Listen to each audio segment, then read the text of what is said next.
Hello everyone. Don't forget to subscribe to our channel to hear more meaningful stories. The sun had not yet broken the horizon when James Walker slipped into his work shirt, the buttons trembling slightly beneath fingers worn from a lifetime of labor. The little wooden house groaned with the weight of silence, the air inside thick with the scent of old dust and ash that never seemed to leave. He moved with the slow precision of a man who knew pain intimately. His muscles remembered the weight of earth, the crush of tunnels, the hum of machines far below ground. The house, though still, pulsed with an almost sacred hush, the kind of quiet that comes before the world remembers how to breathe. James paused at the threshold of his daughter's room. A soft pink light bathed the walls, casting a dreamlike glow across 4-year-old Emily's face. Her golden curls framed her cheeks like sunlight caught in motion, and her tiny thumb, as always, rested beneath her chin. James watched her, feeling the familiar ache rise in his chest, the kind of ache that reminded him that in all the brokenness of the world, something whole had still found its way into his life. In the kitchen, Margaret stood in profile, the gentle flicker of the oil lamp tracing the curve of her tired frame. She handed him a dented lunch tin, her eyes full of quiet warnings wrapped in love. "Storm's coming tonight," she murmured. "Be careful, Jimmy." He kissed her temple and whispered, "Just another shift?" Then he stepped into the dim morning, the gravel crunching underfoot as he made his way to the shuttle bus that waited like a rusted beast. The other miners were already aboard, faces hollowed by years underground, speechless men bonded by dust and danger. Hours passed in darkness, broken only by helmet lights and radio static. James held onto the image of Emily's face, her laughter like wind chimes. He had promised her he'd be home before she woke.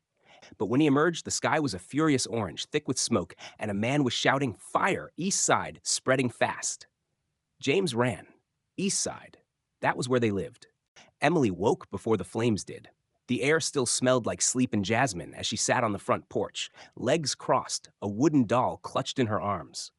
She was humming, a quiet tune her mother used to sing in the kitchen, when a truck rolled down the dirt road and came to a stop by the gate. A man stepped out. He wore a uniform and a badge that caught the first light of morning, eyes soft, voice gentle as he approached. "Your daddy sent me," he said, kneeling to her level. "He wants you safe." Emily blinked up at him, thumb still tucked near her mouth, trusting without question. The man lifted her into the truck cab, her doll still pressed tight against her chest. She didn't cry, not at first, only when the wind carried a strange heat behind them and smoke rose like a black veil in the rearview mirror did she turn and ask, "Where's Mama?" The man didn't answer. He drove for hours, across state lines, through winding roads and unfamiliar towns, until he stopped in front of a small house with peeling paint and a woman waiting on the porch. She had kind eyes but a firm voice. "This one's Maya now," the man said. And just like that, Emily was gone, buried beneath a new name, a new past. The woman took her in, gave her cereal and clean clothes and a bed that smelled of strangers. Emily didn't understand. She asked about her mama once, about her daddy twice, but the answers were always the same. They left. So she stopped asking. Days became years. Foster homes came and went, each colder than the last. No photos, no memories. Just that doll, with one arm missing, tucked beneath her pillow like a secret she couldn't explain. Dreams came in flashes, firelight, a man's arms lifting her, the word flower whispered like magic. But every morning, she woke in silence, and the world reminded her. Her name was Maya now, and the fire was something no one ever spoke of. Years had folded over James Walker like dust over forgotten stone. Under the name Henry Rhodes, he lived quietly at the edge of a cemetery in a weathered house that leaned with age and silence. The man he had once been was buried beneath layers of grief and habit, his life now reduced to simple rituals, pruning roses, scrubbing headstones, mending gates that never stayed latched. The locals called him strange but polite. He never spoke of his past. No family photos hung on his walls. No television buzzed in the background. Only an old radio whispering gospel on lonely evenings. He moved like someone waiting to disappear until the day Maya knocked. It was late spring, the kind of day when the garden bloomed in defiance of all things buried. Henry had long forgotten the room for rent notice he'd tacked to the market's bulletin board. Yet there she was, standing on his porch, a canvas bag slung over her shoulder, eyes that flickered with something familiar. "Hi," she said, voice soft but steady. "I saw your ad." He blinked, nodded, stepped aside. Something inside him stirred, like a match struck in a damp room. Maya settled into the small back room that smelled faintly of lavender and faced the overgrown garden. She was quiet, respectful of the silences Henry had wrapped himself in. She paid rent without fail, kept to herself, and offered kindness without asking for anything in return. Yet from the start, something hung in the air between them, an invisible tether neither could explain. Henry found himself saying yes to things he once avoided. Yes to coffee at the table. Yes to her soft footsteps echoing through the hall. Yes to the way her presence curled gently into the spaces grief had hollowed out. He didn't know her. Not really. But something inside him whispered that he had known her once, in a life scorched and stolen by fire. He ignored the whisper, buried it under soil and silence. But the whisper stayed, and in the stillness of that house by the graves, it began to grow roots. The days that followed Maya's arrival unfolded like petals opening in cautious sunlight. She slipped seamlessly into the rhythms of the old house, her presence soft but undeniable, a melody Henry hadn't realized he'd forgotten how to hear. She didn't speak much of her past, and he never asked. Instead, they communicated through gestures, shared cups of tea in the early hours, the quiet brushing of shoes by the door, the way her laughter occasionally cracked the stillness like light breaking through fog. Something about her felt achingly familiar. She moved through the rooms as though she'd been there before, her touch instinctively gentle with the walls, the garden, the worn wood of the banister. Henry began to notice things he had long stopped noticing. The way the morning sun warmed the kitchen tiles, the way jasmine curled through the windows at dusk, the hush of wind against the old rose bush by the porch. And she noticed him too. The way his hands trembled slightly when he held the kettle, how his eyes lingered on certain dates circled on the calendar, how he sometimes stood in the garden at night, murmuring words to the darkness. One evening, as she handed him a mug of tea, their fingers brushed, just for a second, but it was enough to send a shiver through them both. His gaze held hers, something flickering behind his tired eyes before retreating again into shadow. She couldn't name what she felt, only that it ran deeper than familiarity, deeper than logic. At night, she began dreaming, fragments at first. Fire licking at the edges of a house, a woman's voice calling her name, a man lifting her into the air and whispering, "Little flower." She would wake gasping, the taste of smoke on her tongue, and find herself reaching instinctively for the doll she hadn't held in years. Something was stirring inside her, something long buried, and though she didn't understand it yet, she felt it growing stronger with each passing day. In the silence of Henry's home, the past was beginning to whisper back. Maya spent more time in the garden, her fingers sinking into the soil as if she were trying to unearth something more than roots. She had taken a special liking to the hydrangeas, coaxing their blossoms open with gentle care, whispering to them like secrets only they could keep. Henry watched from the porch, a book in his lap unread, his eyes tracing her movements with a reverence that made his chest ache. He taught her how to prune the roses without bruising them, how to listen to the soil for thirst instead of flooding it with guesswork. Their hands worked side by side, dirt stained and calloused, yet in that labor, something delicate bloomed between them. Silent but undeniable. In the quiet moments between weeding and watering, Henry caught himself memorizing the tilt of her head when she laughed, the hum in her throat as she moved through the rows of flowers, the curve of her wrist as she turned the soil. It wasn't desire, at least not in the way he remembered it, but a gravitational pull he couldn't name, a sense that she belonged to him in some unspoken way. Maya, too, began to feel the weight of something she couldn't define. She stopped flinching at the whispers in town, the looks cast their way, the pitying stares that tried to fold their story into something obscene. To her, Henry was safety, warmth, a strange tether in a life of loose ends. But the dreams came more often now, vivid, trembling things. A woman singing in a kitchen, a clock ticking in a quiet room, a man's voice saying her name like it meant everything. Emily. She whispered it once in her sleep and woke with tears in her eyes. She didn't know why. One night, unable to hold it in, she asked Henry, "Do you think people can forget something important on purpose?" He looked at her for a long time and said, "Sometimes the mind hides what the heart can't carry." Neither of them knew yet how close the truth was, but the garden did, and it waited. The house began to hum with a different kind of silence, the charged, breathless kind that hangs just before a storm. Maya couldn't shake the dreams anymore. They clung to her skin in the daylight, coloring everything she touched with echoes of a life she didn't remember living. The whispers grew louder. Firelight flickering, a woman's lullaby fading into smoke, a man's arms around her, lifting her out of darkness. One afternoon, while dusting the shelves in the living room, her hand knocked loose a stack of old gardening books, revealing a photograph curled with age. Her breath caught. A young man stood proudly in miner's gear beside a laughing woman and a little girl with wild golden curls and a wooden doll clutched in her arms. Maya stared at the child's face. Her face. She didn't know how, but she knew. Shaking, she waited until Henry left for town, and then tore through the house like a ghost chasing itself, opening drawers, lifting floorboards, desperate for answers. Under the bed, wrapped carefully in an old cloth, she found a box. Inside, a scorched silver locket, a piece of a torn dress, and the doll, her doll, with one arm missing. She sank to the floor, holding it in her lap, trembling. The past slammed into her like a wave, relentless and undeniable. She remembered the porch, the stranger with the badge, the firelight in the sky behind them, the silence that followed. Her name hadn't always been Maya. Her name had been Emily. And Henry. Henry was James, her father. She placed everything back exactly as it had been, her heart thundering beneath her ribs. At dinner, she said nothing.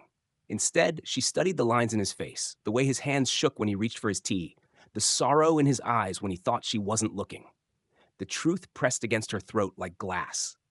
She wanted to scream it, confess it, collapse in his arms. But she said nothing. Not yet. The silence between them now held a secret neither could bear to name. Maya moved through the house like a shadow of herself, each step measured, each glance weighted with the unbearable truth she carried. The doll now rested beneath her pillow, the locket tucked close to her chest, as if proximity to the past could give her the courage she hadn't yet found. Henry noticed the shift, the way her smile no longer lingered, the sudden quiet in her laughter, how she avoided the garden they had once tended side by side. He mistook it for distance. Thought perhaps he'd overstepped, said too much or too little. He didn't ask. Instead, he moved more gently around her, as if afraid that any sudden gesture might cause her to vanish. In the evenings, she found him sitting on the porch, eyes lost to the sky, hands resting on a small wooden box that held two simple gold rings. She would join him but say nothing, words locked behind a dam of dread and guilt. The wedding date approached like thunder on the horizon, inevitable and heavy. She had planned to tell him that night, had rehearsed the words, the confession, the unraveling.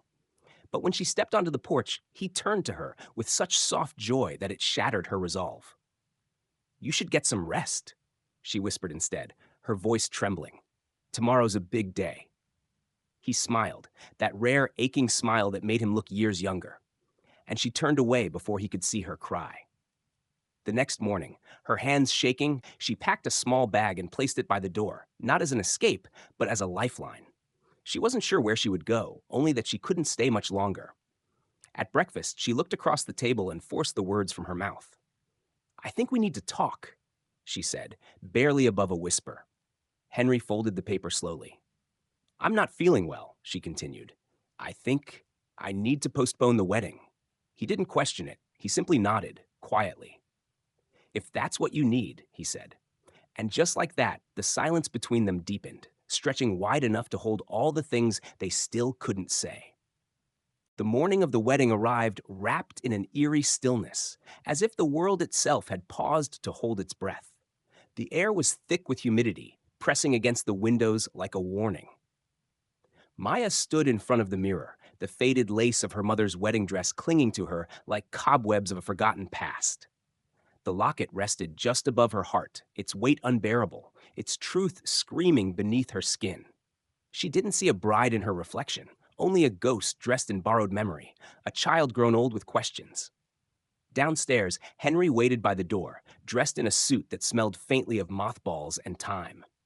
His face lit up at the sight of her, eyes shining with a joy so pure it nearly undid her. "You look beautiful," he whispered. She couldn't speak. Arm in arm, they walked the short distance to the church. The street was silent, neighbors peeking through curtains, their expressions unreadable. Inside, the chapel was empty except for the pastor, who greeted them with a gentle nod. No flowers, no music, just quiet, as if even God had decided to bear witness without judgment. The ceremony began. Maya's hands trembled in Henry's. Each word spoken felt like a weight pressing deeper into her chest. When it came time for her vow, she hesitated, lips parting with a silent scream. But then, "I do," and the world held still. The pastor turned to Henry. "You may kiss the bride." Henry leaned in slowly. Maya closed her eyes, but just before their lips touched, he froze. His hands fell away. He stumbled back, eyes wide with horror. "No," he breathed. "Not you." Maya's eyes snapped open. "You're her," he whispered. "You're my daughter." His voice cracked like thunder. He sank to his knees, face pale, eyes glassy with truth. "Emily, I remember." She dropped to the floor beside him, reaching out, but he recoiled, shaking. "You knew," he whispered. "You knew, and you didn't tell me." And the silence shattered. The past was no longer buried. It was screaming. Henry didn't come home that night. The house stood hollow, its walls still echoing with the collapse of truth. Maya sat by the window in the wedding she couldn't bear to remove, the locket cold against her chest, her eyes fixed on the road that gave her nothing but silence. When dawn broke, pale and indifferent, she packed a bag, left a note she couldn't finish, and walked away from the place that had almost become a home. The garden, once blooming under her hands, wilted in her absence. The hydrangeas browned at the edges, the roses bowed their heads. Time moved without grace. Somewhere on the edge of town, Henry sat in a motel room that smelled of mildew and regret. The curtains stayed drawn, the air stale, heavy with everything unspoken. He didn't sleep. He barely moved. For hours he stared at the walls, blinking against the weight of memory that now surged in full. He saw the fire, the smoke, the doll in the ashes. He remembered the men telling him both bodies had burned too badly to be identified. He had nodded, signed the papers, chosen to forget because remembering would have destroyed him. And now it had found him anyway. Emily, alive. Not just alive, but grown, full of light and silence and forgiveness he didn't deserve. And he had failed her twice, once by not finding her, again by loving her without knowing who she was. That love, innocent in its blindness, now festered with shame. He tried to trace the line, the moment affection became something else, but there was no line. Only fog, only loss. On the third night, he began to write. Hands trembling, breath unsteady, he spilled himself onto paper, not to a bride, not to a tenant, but to a daughter. He wrote of Loretta, of the fire, of the years spent in exile from his own name. He wrote of love, misdirected and misunderstood, and how somehow, impossibly, she had come home. And how now he had lost her all over again. 2 days later, Henry returned to the house like a man stepping back into a life that no longer fit. The air inside was stale with absence, the garden overgrown, the silence louder than any grief he'd ever known. Her shoes still sat by the door. The teacup with her lipstick stain remained on the counter, untouched. He moved through the room slowly, fingers brushing over doorframes, books, the back of her empty chair, as if trying to gather the ghost of her presence. The rings were still in the wooden box on the porch, waiting. He didn't cry. He couldn't. Instead, he opened the windows, let the wind in, let the house breathe again. In the days that followed, he returned to his old rhythm, not because it gave him comfort, but because it was all he had left. He wrote every morning, letters to Emily, no longer Maya, pouring out memories and regrets in ink, tucking the pages beneath stones into jars, beneath the oak tree he planted where the lavender once bloomed. The tree was young, its leaves trembling in the breeze, but he whispered her name to it every day. Emily, little flower. He didn't expect her to return. He only hoped that somewhere, somehow, she would feel the truth in the roots, in the petals, in the air. And then one morning, he found an envelope beneath the mat. No return address, just his name, written in her handwriting. Inside, a letter. Dear Dad, I forgive you. You gave me safety when you didn't know who I was. You gave me a garden. You gave me a home. I will carry that forever. He read it 3 times, pressed it to his chest, and finally the tears came. soft, shaking, cleansing. That night, he lit a candle by the oak and sat beside it in silence. He was still broken, still haunted. But now, beneath the same sky that once burned everything he loved, he had something sacred again. Not closure, not redemption, just love. Quiet, steady, rooted, and real.